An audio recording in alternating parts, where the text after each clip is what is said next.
saya mau perkenal perkenalan. Tadi kan perkenalan diri sudah gitu ya. Nah, ini temanya hari ini berdamai dengan masa kini.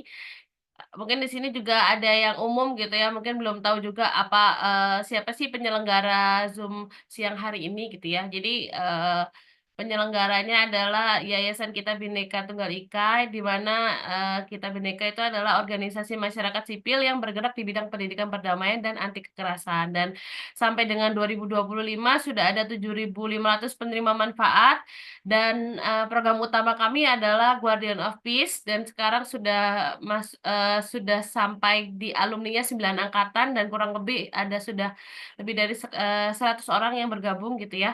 Dan insya Allah tahun ini akan menambah lagi angkatannya seperti itu. Dan program yang sedang kami jalankan ada pendampingan titik damai. Titik terang, mohon maaf. Titik terang yang nanti akan saya jelaskan di akhir sesi seperti itu. Baik, langsung aja nih untuk memulai. Kita check in terlebih dahulu ya teman-teman. Silakan untuk join Slido-nya dulu. Bisa scan barcode atau bisa juga langsung ke websitenya slido.com. Terus masukkan hashtag 2711652. Kita check in dulu ya. Ini yang di Zoom saya bantu.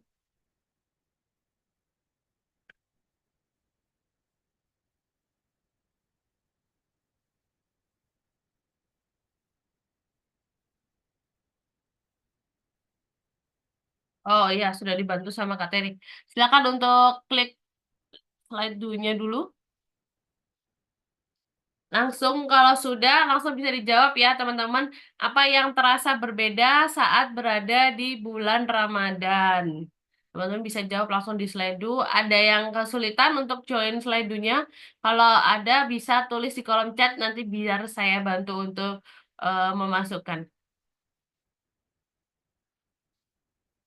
Yuk, yuk, silahkan. Apa ya yang terasa berbeda di saat berada di bulan Ramadan? Ini nanti yang share screen slide-nya Kak Teri ya hasilnya ya? Oke. Boleh nih sambil nungguin.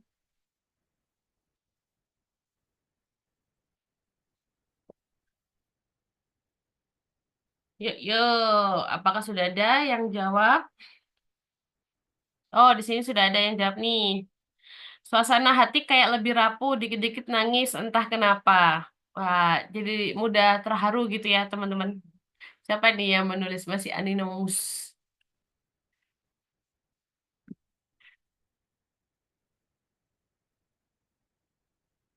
Sambil nungguin ini, boleh dong yang menuliskan suasana hati kayak rapuh, dikit-dikit nangis?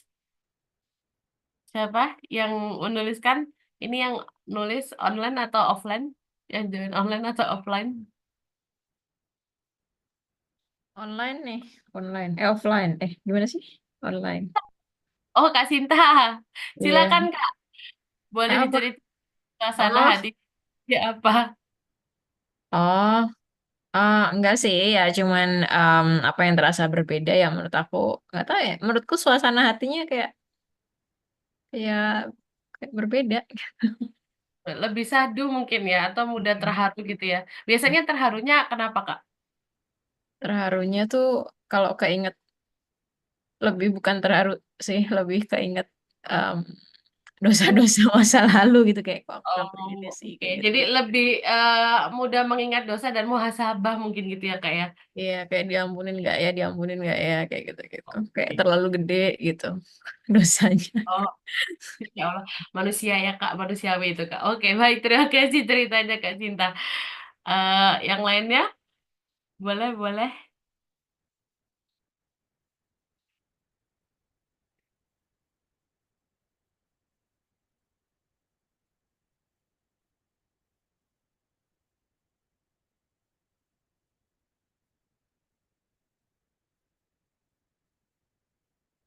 Ini sepertinya yang sedang typing ini ceritanya agak panjang nih ya.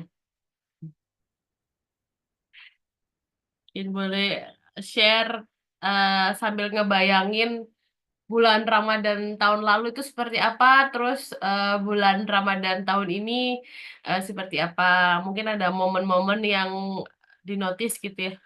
Oh, ini ada pertama kali puasa dan kemungkinan berlebaran sebagai minoritas, perasaannya jadi lebih seru dan semangat, lebih memaknai. Oke. Sambil nungguin, ini siapa nih yang menuliskan ini pertama kali puasa? Boleh dong cerita Halo, puasa halo hari. Kak. Halo, Halo. halo. Oh, Kak Uki. Iya, aku Kak, aku. Kak Uki coba, ini maksudnya pertama kali puasa ini puasa di tempat minoritas begitu ya? Atau Iya. gimana? Coba Kak Uki ceritakan. Pertama kali puasa juga kayaknya Kak. Enggak lah. Iya Kak. Karena kan aku sekarang ada di NTT Kak, khususnya di Rote gitu ya. Oh, oke. Mayoritas di Rote itu agamanya Kristen. Jadi aku puasa nih di tengah orang-orang yang tidak sedang menjalankan ibadah puasa. Jadi ada tantangan tersendirinya, tapi tetap merasa excited gitu, merasa semangat juga karena baru pertama kali nih ada momen seperti ini dan lebih memaknai aja keberagamannya gitu. Itu Kak. Thank you. Oh, oke. Terima kasih Kak Uki ceritanya. Semangat ya puasa di perantauan. Ini ada lagi yang nulis waktu terasa lebih sempit tapi juga lebih semangat buat kejar ibadah sebaik-baiknya, Masya Allah. Ikut kelas Ramadan, kisah-kisah romantis dan diberikan kesempatan untuk menggugurkan dosa melalui sakit. Masya Allah. Belajar mengolah ekspektasi juga. Oke. Terus ini harus bangun lebih pagi diawali Ramadan mendampingi teman sekaligus perantau yang sakit di daerah tempat tugasnya. Wah, ini ada dua orang yang menuliskan sakit ya. Semoga ya ini yang menuliskan semoga cepat sembuh gitu ya. Dan bener ya, insya Allah bisa menggugurkan dosa katanya kalau misalnya sakit gitu ya. Baik, ada lagi yang sedang menuliskan typing.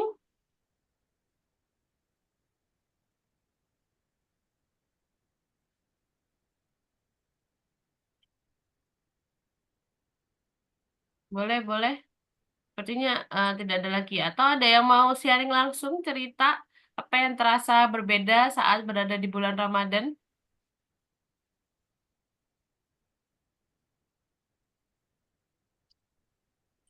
Ih, saya mau lihat.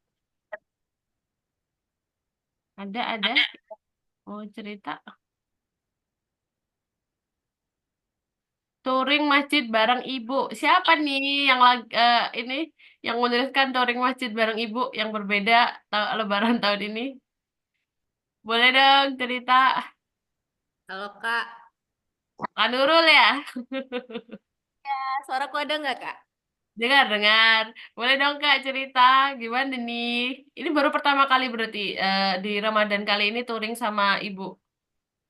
Iya, jadi Alhamdulillah tahun ini punya kesempatan touring masjid dan takjil sama umiku sebelum-sebelumnya enggak sih.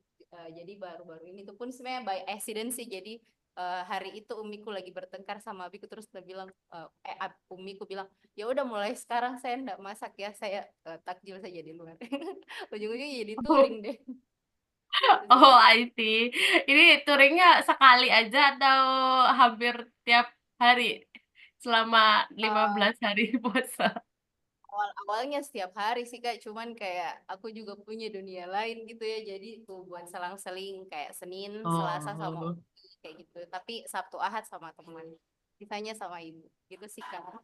Oh, oke. Seru-seru ya. Ada aktivitas lain yang di luar kebiasaan Ramadan. Baik, kalau kayak gitu sudah kayaknya ini sudah nanti kalau misalnya masih yang mau cerita boleh ya join di Slido-nya.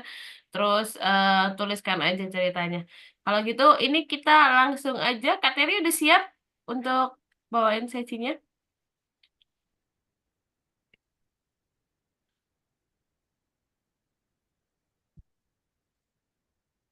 Siap, insya Allah. Siap, insya Allah. Oke. Mama ada suaranya Kak Teri ya? Yuk dulu. Ada sebagai satu rantai ketika berkata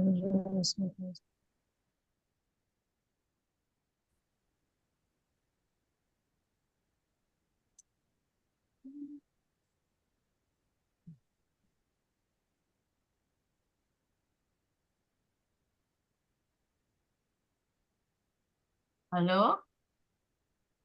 Oh, Kak Terinya masih ada kendala device. Sebentar ya, teman-teman. Ya, yang baru bergabung boleh tuliskan sambil cerita ini ya, cerita Ramadannya ya.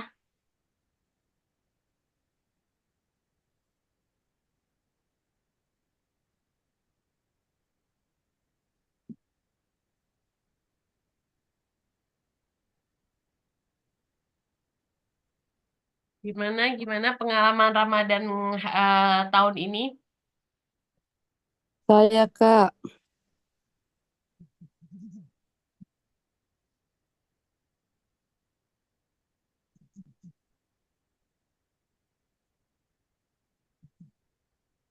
Tadi Kak Rida atau Kak Tri yang Ini iya nih yang saya menuliskan saya. waktu terasa lebih sempit, juga lebih semangat buat kejar ibadah sebaik-baiknya. Ini aku juga ngerasa ini waktu terasa lebih sempit. Teman-teman yang lain gimana? Merasa iya apa enggak? Kayak merasa hari itu semakin cepat gitu ya. Tapi kalau misalnya udah menjelang jam 3 kok enggak ya? Jam 3 tuh kayak kok buka puasanya lama. Serius sama habis sholat asar. Ya, ngerasa gitu nggak teman-teman? Kayak habis sholat asar terus kayak kok perasaan sudah sholat asar tapi kok belum buka-buka aja. Ada yang ngerasa gitu juga nggak? Ramadan yang terasa Boleh menangis. share di... Oh, Kak Rida juga gitu ya merasa. Tidak Kak, mau Kak juga berbagi. Gimana Kak Rida? Iya, Coba kan cerita tadi, dong Kak Rida. iya kan tadi saat Iya scroll nggak ngerasa kayak Instagram, gitu nggak? Cepat waktu siang tapi kalau sudah mendekati azan berbuka kok tapi rasanya lama sekali ini nggak datang-datang nih ya azan bukanya. halo Kak, tidak ada suaraku kedengaran. Halo? Iya, Iya. iya Kak, kedengaran di kami. Oh kedengaran Halo sih Kak Kak. Rida, Oh iya. Iya iya iya, halo. bisa unmute nggak? Oh, berarti I Kak Litanya kayaknya. iya, Wah ter-unmute sepertinya ini Kak. masih kendala jaringan sepertinya.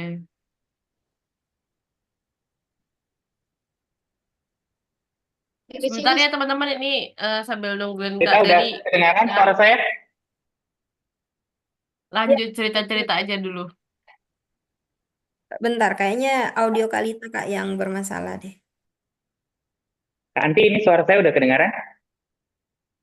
Oh, Iya, suaraku ya yang kedengaran. ini ya. Iya, Sebentar-sebentar. suaranya.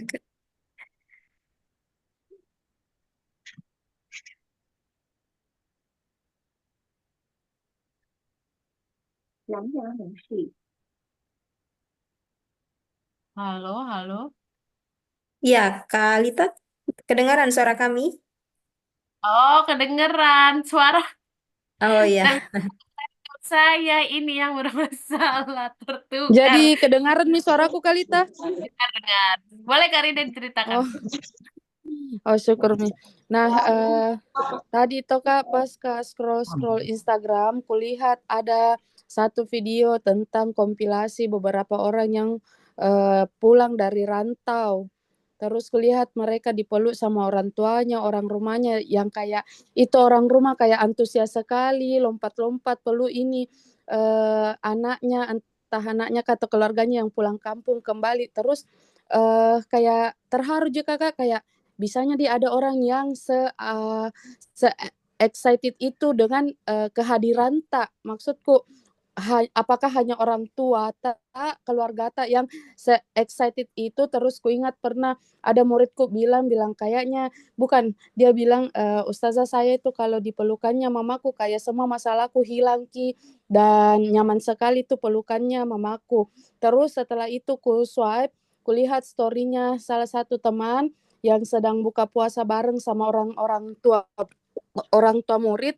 Di situ tertulis, orang tua murid tulis bahwa salah satu ceramah dari ustadznya anaknya bilang, saya sedih karena tidak bisa merasakan Ramadan di kampung bersama keluarga, tapi ternyata di Makassar keluarga saya lebih banyak. Yakni ini nih orang tua muridnya. Jadi saya pikir oh iya harus sekali lagi lebih present untuk treat teman-teman kantorku sebagai keluarga supaya terasa gitu feel-nya.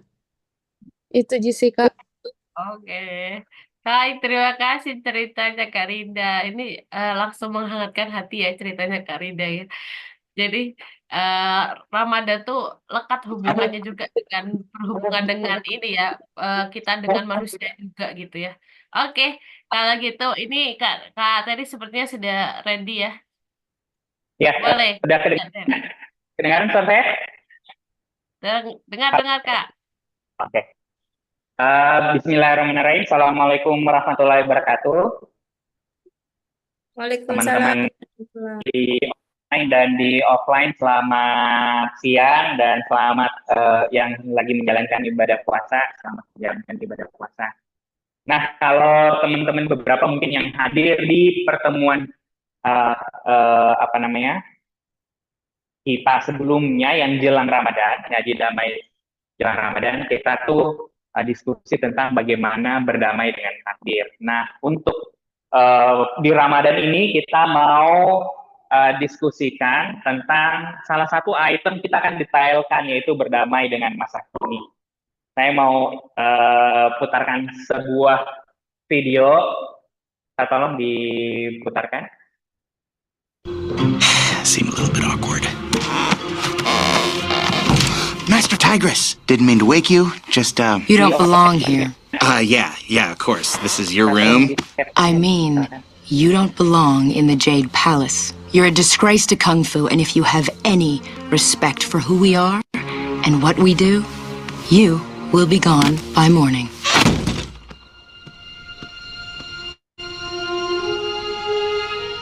Big fan. Ini video kungfu panda ya. Saya lupa ini kungfu panda berapa. Kayaknya pertama deh. I see you have found a sacred peach tree of heavenly wisdom. Oh. Is that what this is? I'm so sorry. I thought it was just a regular peach tree. I understand. You eat when you are upset. Upset? I'm not upset. Why makes you think I'm upset? So why are you upset?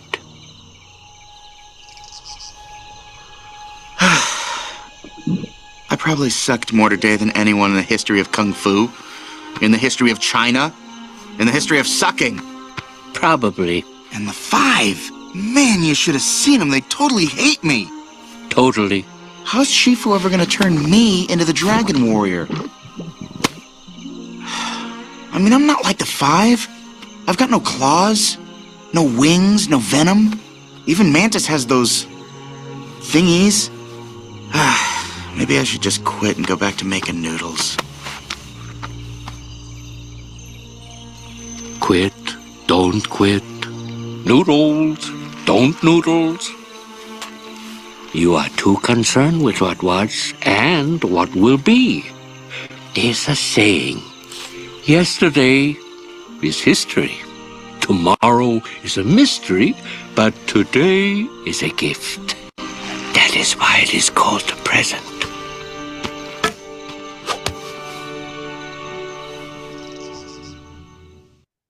Oke, ini nasihatnya ya, Master Oogway kepada Po sebagai Kung Fu Warrior ya. Yesterday is history, tomorrow is mystery, but today is a gift. That's why it's called the present. Nah, kalau sudah kita bahas kemarin ketika berdamai dengan takdir, masa lalu itu kan udah pas, jadi harus diterima. Masa depan itu nggak ada yang bisa memastikan masa depan, kita cuma bisa mendekatinya dengan memprediksinya. Kita udah bahas kemarin di pertemuan sebelumnya, tapi kuncinya adalah yang satu-satunya kita punyai, yang satu-satunya kita punya kendalinya adalah di sini aja dan di saat ini. Hari ini, bahkan bukan today aja ya, tapi detik ini dan di saat ini aja yang kita punya kendalinya. Nah, oleh karena itu kita perlu bahas secara detail bagaimana sih berdamai dengan masa kini. Gitu. Saya selalu mengistilahkannya dengan here and now. Lakukan yang terbaik yang dapat dilakukan di sini dan saat ini tanpa melampaui batasannya. Ini konsep utamanya bagaimana cara berdamai dengan masa kini. Lakukan yang terbaik yang bisa kita lakukan di sini dan saat ini tanpa melampaui batasnya. Itu yang ini yang akan kita mau deskripsikan dan detailkan bagaimana sampai akhirnya kita betul-betul bisa melakukan hal ini. Nah, kita akan mulai dengan ini outcome-nya ya, manfaat kita ngobrol hari ini itu adalah membantu jiwa kita untuk berdamai dengan masa kini, kemudian memaknai sihir and now tadi, dan kemudian bagaimana cara berdamai dengan masa kini, gimana caranya, kemudian bagaimana hubungannya dengan Ramadan ya. Itu yang akan kita ngobrol manfaatnya. Terus kemudian agendanya, ini agendanya kita akan mulai dengan mengenal diri, kemudian tentang memilih, tentang jiwa dan gerak, jiwa dan panduan memilih. Itu yang akan kita diskusikan. Nah, saya akan mulai dengan mengenal diri terlebih dahulu. Tapi di sesi ini cukup menarik karena saya akan minta Fasilisa untuk tunggu dulu, ini belum mengenal diri. Ini bagian mengenal diri ya. Oh ini belum. Nah, yang pertama saya mau ajak teman-teman semua sharing pendapatnya tentang siapa saya. Siapa namamu? Aura, ya. Aura itu siapa? Gitu. Siapa sebenarnya si Aura ini, atau apa sih sebenarnya ini? Yang mana yang disebut dengan aura? Gitu. Saya mau langsung ke Aura dulu ya. Aura boleh share, boleh pegang ini. Pegang. Apa menurutmu aura itu yang mana? Menurut saya Kak, aura itu adalah yang selalu tersenyum dan selalu ceria di depan orang. Oke. Terima kasih Kak. Tadi Aura sampaikan kalau umpamanya aura itu ya siapa ya, atau yang mana itu aura yang selalu tersenyum dan lain sebagainya. Tapi kan bukankah yang tersenyum itu banyak ya? Bukan cuma aura ya. Jadi apakah mendefinisikan aura itu jadinya semua yang tersenyum itu bisa dibilang aura? Kan gitu. Ada yang di online mau sharing, berbagi? Ini Terry itu apa ya, atau siapa ya, yang mana itu Terry itu? Atau teman-teman merefleksikan ke diri sendiri, yang mana? Apakah fisik ini yang disebut dengan Terry, atau ada yang lain? Boleh yang di online, boleh sampaikan? Miftah, mau minta pendapat Miftah? Belum kebayang? Yang di online ada Kak Fadli. Silakan, yang boleh di chat juga, tapi Rita bantu saya untuk bacakan ya apa yang di chat. Oke. Kak Fadli ini mau share langsung, silakan Kak. Gimana? Halo Kak Fadli. Kayaknya di online bicara tapi nggak kedengaran suara yang bisa dibantu. Halo. Waalaikumsalam. Iya Kak Fadli. Apa? Selamat siang semua. Oh iya Fadli, silakan Fadli. Ya Kak, makasih banyak Kak. Kalau saya Kak yang kurasa ketika ditanya who am I? Jelas suaraku Kak, jelas? Jelas Kak Fadli. Ya makasih Kak. Ini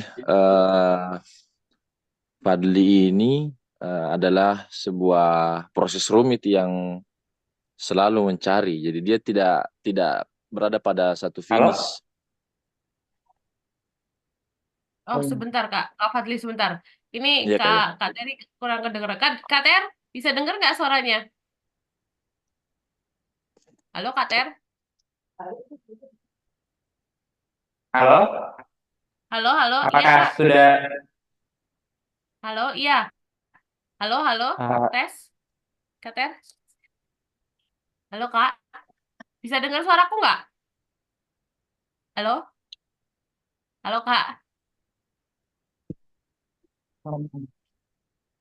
Sepertinya yang di offline masih belum terdengar. Sebentar ya Kak Fadli. Aman Kak, aman. ya ini udah kayak siaran langsung di ini ya, di berita-berita. Kak Teri, Kak Teman-teman Teri, di tes. offline nggak mendengar suara, sebentar ya kami cek dulu Oh, apakah. oke. Oke, oke. Apakah, iya suaranya Kak Teri kedengeran?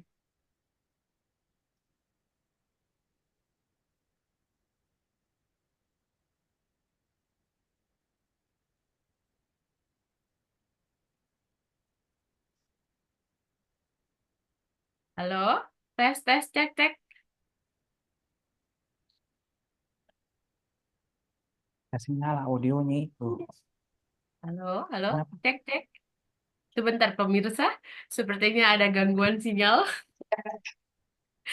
atau ada gangguan audio. Mohon maaf ya, ada kendala teknis di kami. Iya, tadi itu aman-aman aja pemirsa. Ternyata pas ongoing ada kendala ya, ada sedikit kendala. Sebentar. Boleh Pak Lita, kami udah dengar sedikit di sini. Oh, oke. Boleh tadi siapa yang boleh dulu? Kak Fadli, silakan Kak Fadli. Tidak terdengar lagi suaranya. Halo Kak, jelas Kak? Jelas. Oke, Iya. iya. Kak Fadli jelas Kak. Iya. Oke. Terima banyak Kak kesempatannya. Saya ulang, kalau ditanya tentang siapa Fadli ini atau apa Fadli ini, ya pasti saya berkontemplasi sebuah kata karya Tuhan. Karya Tuhan yang tidak pernah final, maksudnya dia tidak finish pada satu sisi atau satu bentuk, tapi dia bertransformasi atau berkembang dalam setiap fasenya, sehingga karya Tuhan yang rumit, begitu Kak. Karya Tuhan yang rumit, itu sih saya kayak kalau yang kurasa. Makasih banyak Kak. Baik, terima kasih Kak Fadli. Balik lagi ke Kak Teri. Terdengar tadi Kak? Kak Fadli menjawab? Nggak terlalu jelas sih. Oh, kata Kak Fadli itu adalah seseorang karya Tuhan yang rumit, kata Kak Fadli, dan selalu berkembang. Oke, karya Tuhan yang rumit yang selalu berkembang. Baik. Apakah dari Fadli gitu ya, kalau definisikan dirinya, misalnya kalau karya Tuhan itu terdiri dari apa aja tuh menurut Fadli, dan yang mana sebenarnya yang Fadli gitu ya, apa sebenarnya Fadli itu? Apakah fisiknya, raganya, atau apa yang lain gitu? Bisa kebayang nggak Fadli? Boleh Kak Fadli ditambahkan Kak? Iya Kira-kira Kak. ya, silakan Kak. Kenapa karya Tuhan? Karena kan ada ruh yang dititipkan dalam raga ini, sehingga kita bisa tetap menyala, atau kita tetap bisa hidup. Kemudian raganya itu, kemudian dari sisi fisikalnya ya tentu. Kenapa saya katakan berkembang? Karena itu tersusun dari berbagai keputusan yang saya pilih. Tentu berdasarkan dengan pertimbangan tidak melalui batas atau melampaui batas itu. Jadi kalau dibilang yang mana Fadlinya, itu tidak akan selesai. Maksudnya ada ruh dan ada fisik yang menyatu menjadi satu, makanya dia menjadi proses yang rumit, menjadi karya Tuhan. Begitu Kak. Baik. Oh, Tapi oke. sebenarnya kalau lebih gambarannya memang, kalau umpamanya Fadli membagi tadi ada ruh dan fisik ya. Tapi kalau umpamanya yang mana lebih Fadli ya, apakah fisik atau ruhnya, walaupun sebenarnya nggak bisa dipisahkan, tapi bayangkan kalau fisik kita definisikan sebagai diri kita, anggaplah ini ada orang punya fisik, terus terpotong tangannya, terus diletakkan di sebuah tempat, terus itu saya bertanya, itu lengan siapa atau tangan siapa? Pasti kan dijawab itu tangannya Fadli. Berarti apa bedanya kalau saya tanya ini tasnya siapa, dijawab tasnya Fadli? Kan logiknya seperti itu. Jadi si raga itu sebenarnya bukan Fadli ya, karena itu raga tempatnya aja. Tapi tadi Fadli sempat menyebutkan tentang ruh, ya. Tapi juga ada narasi lain tentang apa bedanya ruh dengan jiwa. Ini yang salah satu yang kita perlu refleksikan baik-baik tentang apa bedanya ruh dan jiwa. Untuk lebih memudahkan memahaminya, saya kasih analoginya. Bayangkan sebuah benda elektronik yang kemudian mendapatkan aliran listrik, gitu ya. Nah, si raganya ini adalah si komponen-komponen partnya, layarnya, speakernya, motherboardnya dan lain sebagainya, mungkin prosesornya sebagai otaknya dan lain sebagainya. Itu ibarat seperti raga fisik kita. Nah, ruhnya, listriknya itu kan kalau umpamanya kita mau nyalakan sebuah perangkat elektronik harus masuk listrik dulu baru bisa nyala, betul nggak? Nah, kalau umpamanya tidak ada listriknya tidak bisa nyala, atau saya cabut listriknya akan mati, gitu. Nah, itu analogi ruh ada di situ. Kan kalau umpamanya di narasinya, kalau manusia itu hidup ketika ditiupkan ruh, persis sama analoginya kayak listrik, gitu. Tapi apakah ruh itu diri kita? Secara logik, kalau kita mendefinisikan sebuah perangkat elektronik adalah listriknya, kan nggak juga cocok ya. Tapi si ruh ini akan membangkitkan program-program yang ada di dalam benda elektronik itu sehingga bisa berfungsi dengan sesuai fungsinya. Nah, apa yang program-program itu, itulah yang disebut dengan software-nya. Atau kalau kita analogikan dalam diri kita, itu tuh seperti jiwanya kita. Gitu. Ada hubungan erat antara ruh dengan jiwa, tapi yang kemudian membuat keputusan-keputusan dan membuat pilihan-pilihan adalah si jiwa, bukan si ruhnya. Kebayangkan ya, seperti ini. Maka kalau ditanya yang mana kita sebenarnya, itu adalah si jiwa ini. Yang mana si Terry Al-Ghifari? Terry Al-Ghifari adalah jiwa yang kemudian melekat pada raga, yang kemudian dihidupkan oleh ruh yang ditiupkan ke dalam tubuh. Gambarannya kayak begitu ya. Si jiwanya seperti itu. Nah, kalau seperti itu, kalau kita memahami tentang diri kita adalah sebuah jiwa, maka si jiwa inilah yang kemudian yang erat sekali kaitannya dengan pilihan-pilihan yang akan kita ambil. Karena si jiwa ini yang mengambil pilihan, keputusan, sehingga si raga melakukan sesuatu. Gitu. Kalau yang lain itu perpanjangan tangan, mobil umpamanya kan digerakkan oleh tangan misalnya, atau kaki yang ngegas. Tapi itu kan pilihan jiwa, digerakkan tangannya yang menggerakkan, terus kemudian menggerakkan benda lain yang kemudian mengakibatkan sesuatu. Makanya kalau didefinisikan, si jiwa itu adalah gerak yang menggerakkan gerakan itu sendiri. Gitu. Sesuatu yang diri kita yang kemudian mengambil keputusan, mengambil pilihan. Dan itulah kenapa pilihan ini jadi sangat penting. Kalau tadi saya logikakannya tadi, bagaimana berdamai dengan masa kini dengan melakukan yang terbaik di sini dan di saat ini. Apa logisnya? Logisnya adalah melakukan yang terbaik itu berarti diturunkan menjadi memilih pilihan yang terbaik di saat ini dan di sini.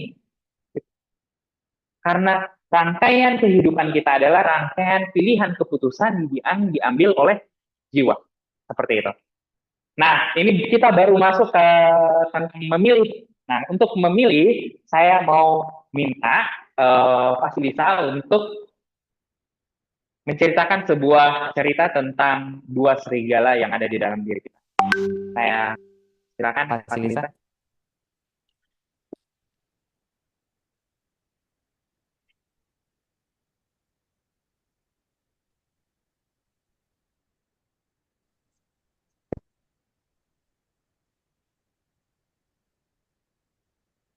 Apakah suara saya terdengar? Terdengar, Kak. Dengar, Kak. Halo, apakah suara saya terdengar? Dengar, dengar. Oke, baik. Baiklah, saya akan membawakan sebuah kisah yang berasal dari suku asli di Amerika. Kisah ini biasanya diturunkan dari kakek ke cucunya. Satu hari, kakek berkata, "Anakku, di dalam diriku ada pertempuran yang sedang terjadi. Pertempuran antara dua serigala. Serigala hitam dan serigala putih. Serigala hitam adalah amarah, cemburu, iri, dengki, rakus, kesombongan, merasa lebih rendah dari orang lain, merasa lebih tinggi dari orang lain, penyesalan, kekecewaan, benci, mengasihani diri sendiri, dan putus asa. Serigala putih adalah kebahagiaan, ketenangan, kelegaan, kesabaran, empati, kebaikan hati,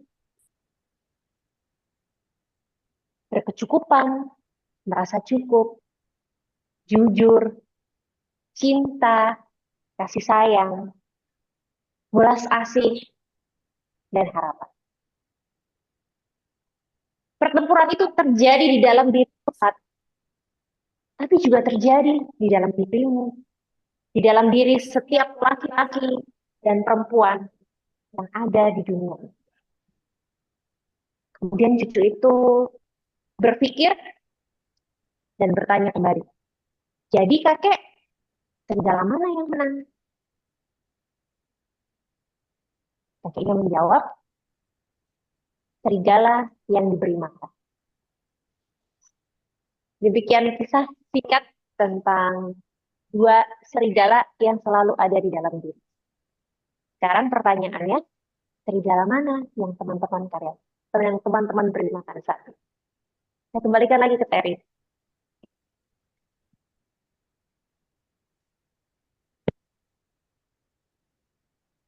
Terima kasih Mas Fasilisa tentang cerita dua serigala. Jadi apa tadi, yang mana yang menang antara serigala hitam dan serigala putih? Yang dikasih makan ya, yang dikasih makan yang menang. Menariknya, analogi cerita ini sangat erat sekali dengan kehidupan kita tentang yang mana yang kita pilih dalam, kita kasih makan jiwa kita itu. Ya, logiknya seperti itu. Nah, apakah betul ada dua serigala yang ada di dalam diri kita? Ini saya kasih referensinya ya. Di surah Asy-Syams ya. Yang artinya dan demi jiwa ya serta penyempurnaannya. Maka Allah mengilhamkan kepadanya jalan kefasikan atau fujur dan ketakwaan. Sungguh beruntung orang yang menyucikannya dan sungguh merugi yang mengotorinya. Jadi kalau lihat dari ayat ini, memang di dalam jiwa kita itu ada dua kutub, ya, kutub fujur dan takwa, gitu. Nah, kefasikan, keburukan, dan lain sebagainya, kalau umpamanya kita kasih makan jiwa kita ke hal-hal seperti ini, maka yang menang adalah si jiwa yang marahkan kita ke fujur itu. Terus kemudian, tapi kalau kita kasih makan si jiwa kita yang mengarah ke takwa, maka kita akan juga membuat si serigala itu, atau jiwa kita akan menjadi takwa, menjadi jiwa yang takwa. Nah, secara hasilnya nanti akan ada 3 ya, kata Imam Al-Ghazali bahwa nanti kondisi jiwa itu ada 3. Yang pertama adalah jiwanya yang mutmainnah, jiwa yang damai. Makanya narasi-narasi ini erat sama kedamaian ya, ngaji damai dan lain sebagainya. Karena yang paling utama, yang paling tertinggi adalah jiwa yang tenang. Ya, ada ayatnya yang dia ayat Tuhan nafsul mutmainnah, ya, dan seterusnya, bahwa hai jiwa-jiwa yang damai, hai jiwa-jiwa yang tenang. Dan pada saat itulah dipanggil oleh Allah dengan jiwanya ridho, dan Allah pun ridho masuk ke dalam surganya. Nah, itu yang tertinggi. Terus yang kedua, yang bagian yang berikutnya adalah ada jiwa yang sedang terombang-ambing di antara keduanya, gitu. Dia menyadari banyak kesalahannya dan lain sebagainya.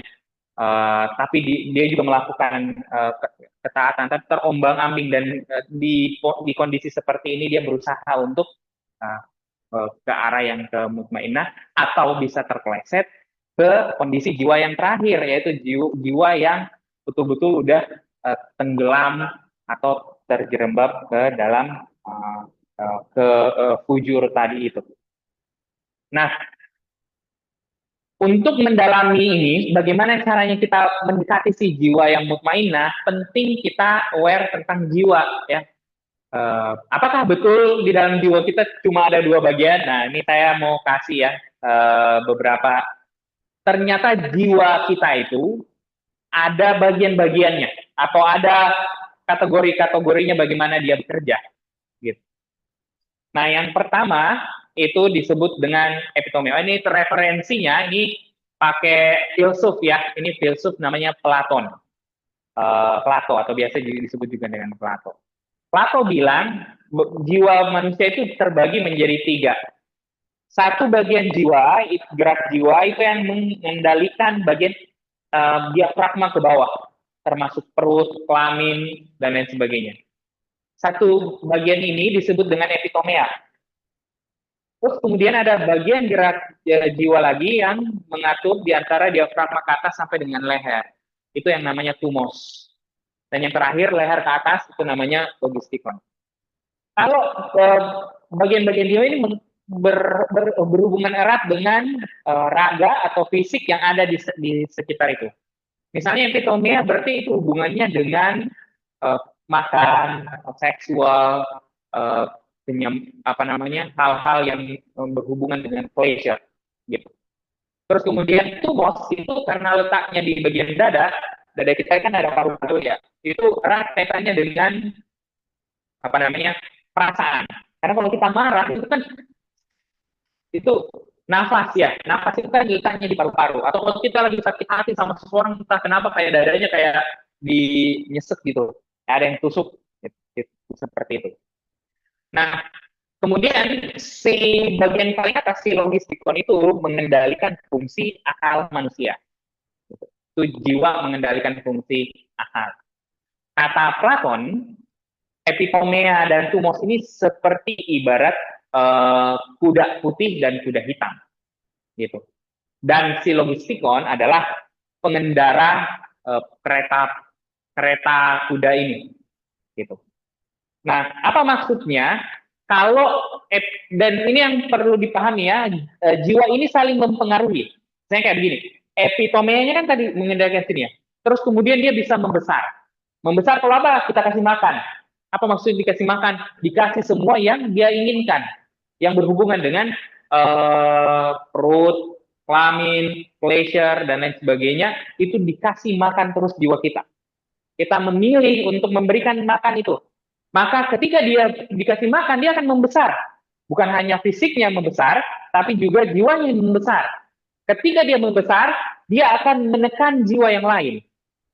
Itulah kenapa kalau orang terlalu banyak melayani jiwanya yang bagian pleasure, dia akan kehilangan perasaan. Saya bisa ambil makanannya seseorang walaupun orang lain tidak bisa makan. Karena saya sudah terbiasa mengambil makanannya orang, gitu.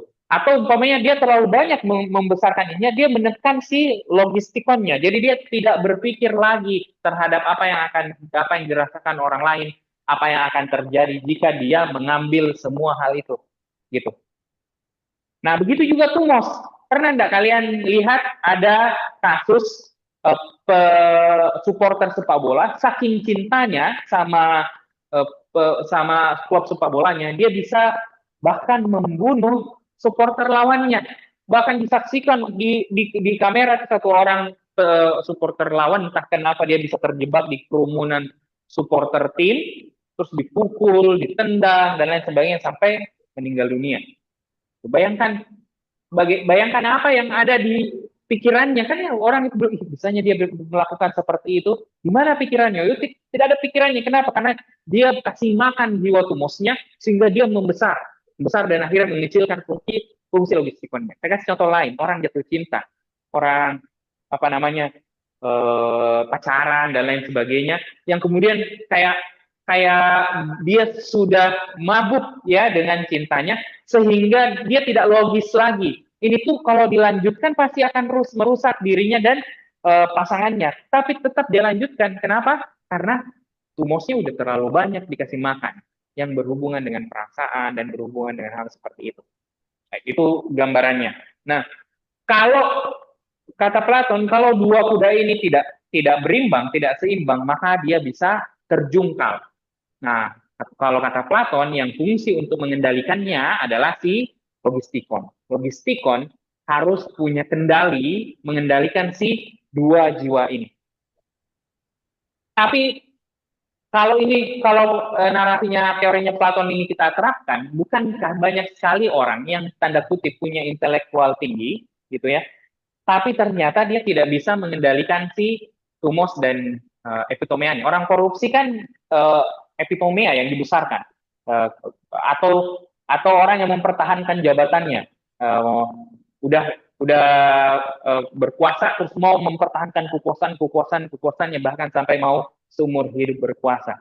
Itu kan secara logis itu dipengaruhi oleh terlalu banyak ini dikasih makan tumosnya kalau yang berkuasa. Nah, tapi dia juga punya logistikon yang kuat, kan tidak punya kendali. Bahkan ada orang yang memanfaatkan akalnya untuk mencapai memberi makan si tumos dan epitomeanya, gitu. Nah, makanya menurut menurut Imam Al-Ghazali, dalam jiwa itu ada fungsi kolbu atau fungsi hati. Si kolbu inilah yang sebenarnya memberikan energi kepada 3 bagian jiwa tadi itu. Si kolbu ini yang membuat jiwa-jiwa ini bisa menemukan keutamaan dan kedamaiannya. Nanti kita akan bahas bagaimana konsepnya. Nah, 4 bagian jiwa ini punya makanannya masing-masing. Kalau kolbu kira-kira apa makanannya?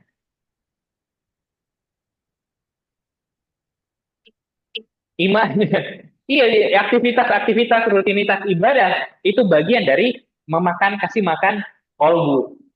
Refleksi tentang hubungan dengan Tuhan dan lain sebagainya, itu bagian dari kolbu. Menerima ketetapan Tuhan, berdamai dengan takdir, makanan dari kolbu dan lain sebagainya. Nah, logistikon juga ada makanannya, tumos ada makanannya, epitomea ada makanannya. Gambarannya kayak seperti itu ya untuk. Nah, dari situ pengantar ini ada surah Al-Hajj ya. Nah, ini tentang bagaimana kalau hati itu mati, gitu ya. Jadi kalau orang dia melihat kesesaran orang lain, tapi dia tidak melihatnya. Apa yang mati bukan matanya yang buta, tapi hatinya yang mati. Seperti itu gambarannya. Nah, ini berikutnya kita akan bahas tentang panduan memilih. Ini bagian terakhir tentang bagaimana kita memilih dengan damai. Kan kita punya udah kesadaran, kita adalah jiwa ini yang mengambil pilihan inilah yang nanti akan diambil pertanggungjawabannya, dan pilihan-pilihan inilah yang hanya kita punya di saat ini dan sekarang. Itu yang akan kita rangkaian pilihan yang kita ambil saat ini dan di sini. Nah, makanya kita mau bahas tentang panduan memilih. Dalam melakukan memilih, yang paling pertama adalah kita perlu aware and beware. Aware, sadar bahwa kalau kemarin kita bahas ketika berdamai dengan takdir, semua kan sudah ditetapkan sama Tuhan, dituliskan oleh Tuhan. Maka semua yang hadir di depan kita, semua yang datang di saat ini dan di titik ini, itu karena kehendak dan ketetapan Tuhan. Yang hadir online, datang di tempat ini, yang hadir offline, datang ke tempat ini, sudah tulisan Tuhan, dan Tuhan mau ada pesan yang ingin Tuhan sampaikan. Kalau umpamanya kita percaya dengan itu, kita akan menganggap semua peristiwa yang terjadi di saat ini dan di sini adalah hadiah, gift, gitu. Hadiah dari Tuhan, anugerah dari Tuhan. Kalau ada datang anugerah dari Tuhan, kira-kira kita akan perlakukan dengan baik, atau kita akan cueki, atau kita akan rendahkan, atau kita akan tidak respect sama pemberian Tuhan itu. Logisnya tidak mungkin kan ya, karena kita percaya bahwa itu hadir karena Tuhan. Nah, kesadaran berikutnya adalah beware, juga hati-hati, karena setiap yang datang dari Tuhan itu bisa jadi tes atau ujian yang datang dari Tuhan. Ini ada referensi sedikit dari ayat Quran surah Al-Baqarah ya, tentang bagaimana manusia itu pasti akan diberikan ujian dengan ketakutan, kelaparan, kekurangan harta, jiwa dan buah-buahan. Dan ketika orang yang mendapatkan hal tersebut, maka dia bersabar dan mereka berkata innalillahi wa inna ilaihi raji'un. Nah, ini kan berarti tanda bahwa ada tes tuh dari setiap yang hadir di dalam diri kita, pilihan-pilihan yang ada itu adalah pilihan ujian. Ambil pilihan A, misalnya kita lulus ujian, ambil pilihan B, kita gagal ujian. Nah, itu jadi makanya kita perlu aware dengan pilihan yang kita ambil. Kemudian yang berikutnya, surah Ibrahim, sesungguhnya jika kamu bersyukur, pasti kami akan menambah nikmat kepadamu. Tapi jika kamu kufur, sesungguhnya azabku sangat pedih. Kalau yang hubungannya dengan gift, berarti kalau kita tahu ini anugerah, makanya kita harus syukuri.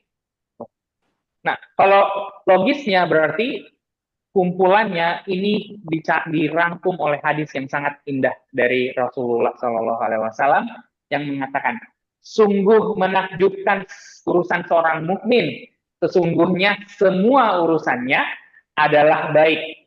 Apabila dia diberi ujian, maka dia bersabar, dan apabila dia diberikan hal baik, gitu ya, kita diberikan kesenangan, maka dia bersyukur. Maka pilihan-pilihan itu yang harus diambil di detik ini dan detik ini. Pilihan untuk bersabar dan pilihan untuk bersyukur.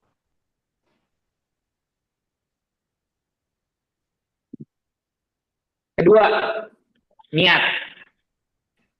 Apa pilihan terbaik yang bisa kita ambil? Niat yang terbaik juga. Kalau umpamanya kita udah identifikasi situasi yang kita miliki, wah saya harus berubah, maka niatkan perubahan itu dari sekarang, saat ini, dan detik ini. Jangan pernah nunggu, nanti saya berubahnya seminggu berikutnya, atau 1 hari berikutnya. Ini berhubungan dengan berdamai dengan masa depan. Karena kita aware bahwa ketetapan Tuhan tentang masa depan tidak akan pernah ada orang yang tahu. Kita hanya bisa mendekati dan memprediksinya, tapi juga bagaimanapun manusia berprediksi. Kalau umpamanya Tuhan bilang jadi, maka jadilah. Kalau Tuhan bilang hancur, maka hancurlah. Sebuah negara besar sekali diprediksi akan maju puluhan tahun, 50 tahun, tiba-tiba Tuhan bilang hancur, maka hancur. Gitu. Maka yang harus dilakukan di detik ini dan di saat ini adalah menyiapkan perubahan baik yang mau diikhtiarkan. Kalau tadi apa yang sangat berbeda di Ramadan, ada yang tempat yang menjawab bahwa wah ini banyak reflektif, banyak berusaha memperbaiki. Maka niat untuk memperbaiki itu harus dari sekarang, bukan nunggu selesai Ramadan dan lain sebagainya. Ini ada cerita yang sangat menarik dari hadis riwayat Bukhari Muslim tentang perbuatan itu bergantung pada niatnya dan seorang hanya mendapat sesuai dengan apa yang ia niatkan. Siapa yang hijrah karena Allah dan Rasulnya, maka hijrahnya itu kepada Allah dan Rasulnya. Dan barang siapa yang hijrahnya karena dunia dan ia peroleh karena wanita yang ingin dinikahinya, maka hijrahnya itu kepada apa yang ia tuju. Maka niat itu penting. Apa yang membedakan antara sholat subuh, sholat sebelum subuh, atau sholat masuk masjid? Itu sama-sama 2 rakaat, tapi yang menghukuminya adalah niat. Apabila kita sholat subuh bacaannya sama persis dengan bacaan sholat sebelum subuh, misalnya qul ya ayyuhal kafirun, terus qul huwallahu ahad, persis sama antara sebelum subuh, masuk masjid, itu sama persisnya. Terus apa yang membedakan? Niat.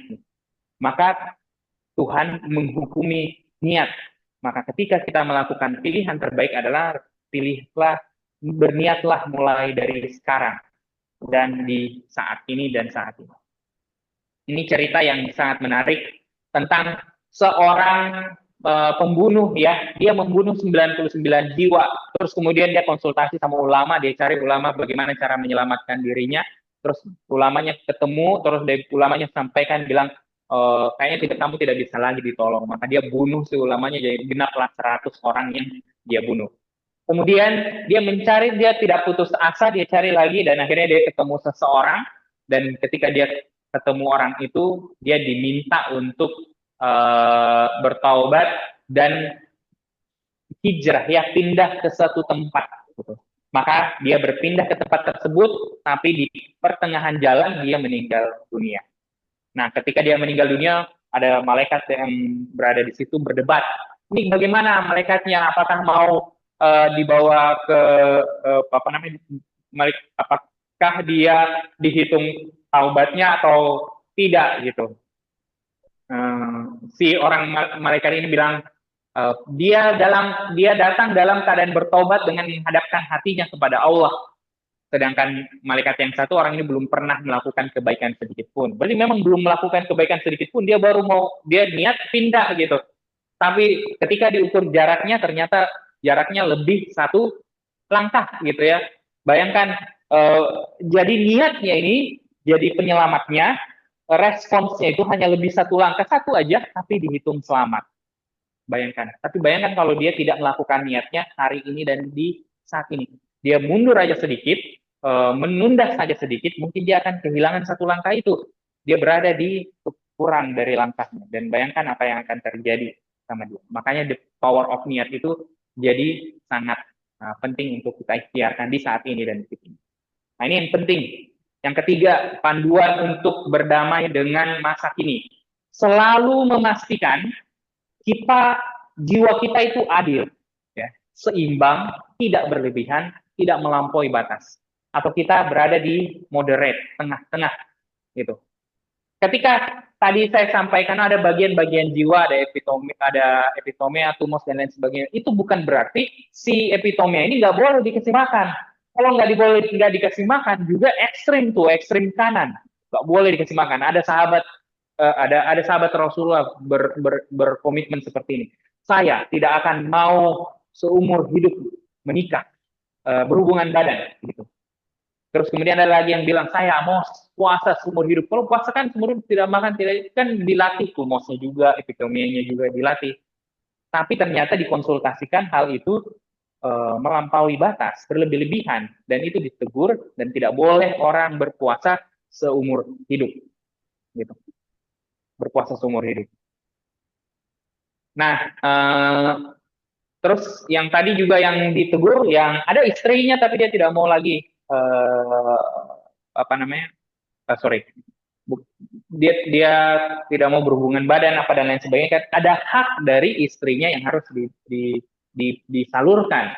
Maka itulah yang berarti bukan berarti tidak beri dimakan sama sekali, enggak, tapi memastikan dia seimbang antara kebutuhan epitomianya dengan supaya dia tidak berlebihan dan tidak. Nah, begitu juga dengan tumos, perasaan seperti itu. Kita boleh mencintai seseorang, tapi cinta ini harus diletakkan di tengah-tengah, gitu.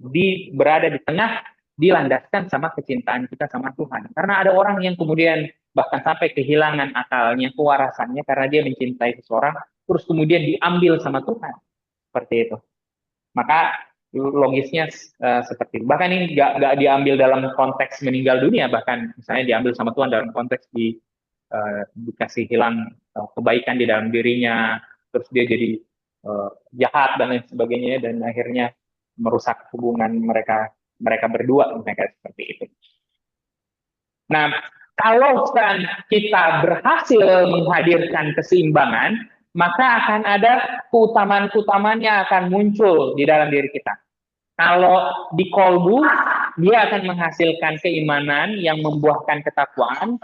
Kalau di logistikon, itu berhubungan dengan kebijaksanaan. Kalau umpamanya kita banyak kasih makan, ini dengan literasi, membaca, cari ilmunya, bagaimana caranya, ya itu semua bagian dari logistikon, analisisnya dikuat, itu membuahkan kebijaksanaan.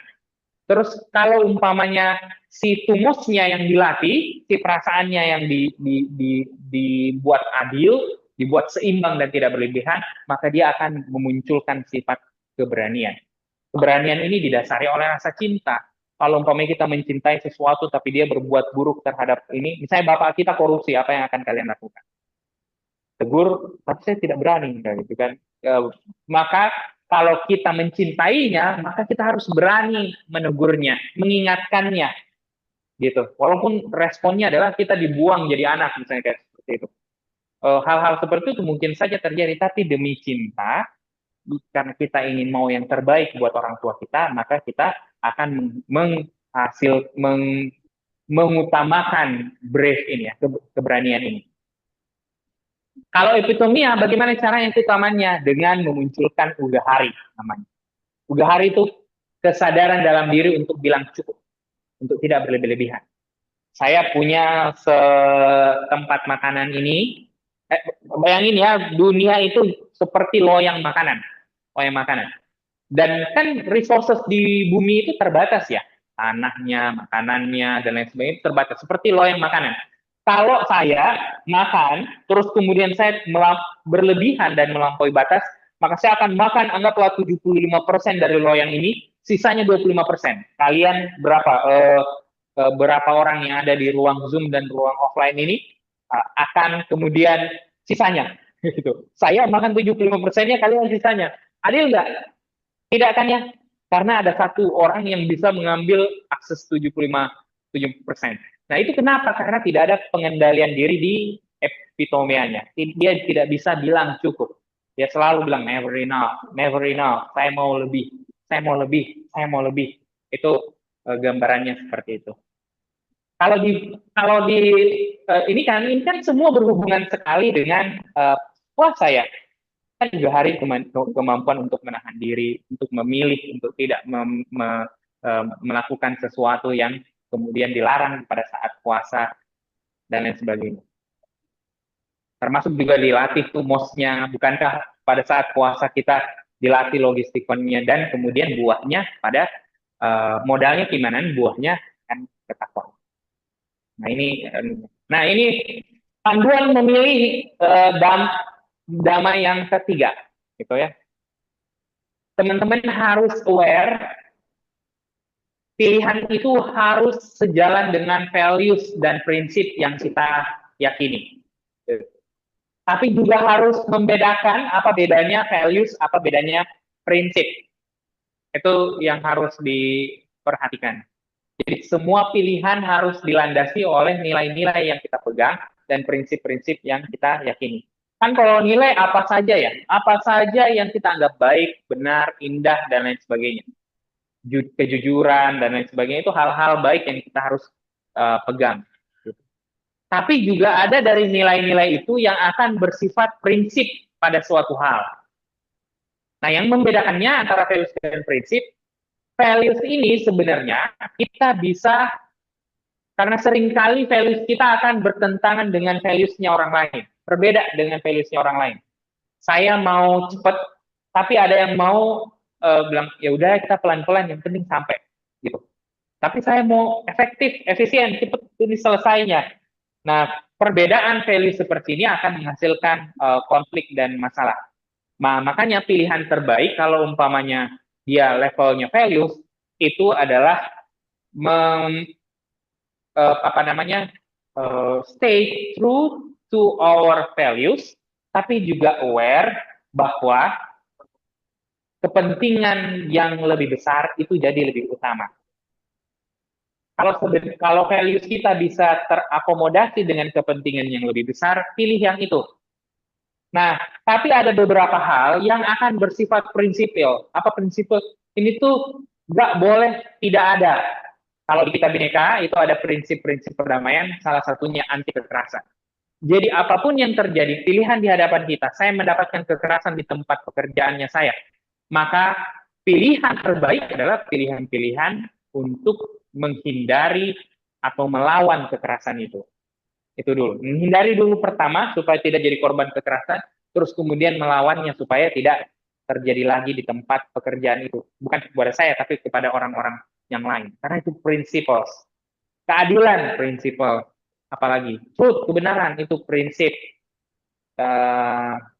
Apalagi yang menjadi prinsip di tidak tidak membanding-bandingkan ya, tapi itu bagian dari non-violence juga. Dan hal-hal itu yang kita perlu identifikasi di dalam diri kita, yang mana ya, yang kemudian bersifat values, yang mana yang bersifat prinsip. Oke, kalau values saya bisa saling akomodasi antara value satu dan value lain, mencari kesepakatan bersamanya. Tapi kalau prinsip, ini satu hal yang harus diperjuangkan. Nah, kemudian panduan yang berikutnya, ini caranya ya, cara mengambil keputusannya.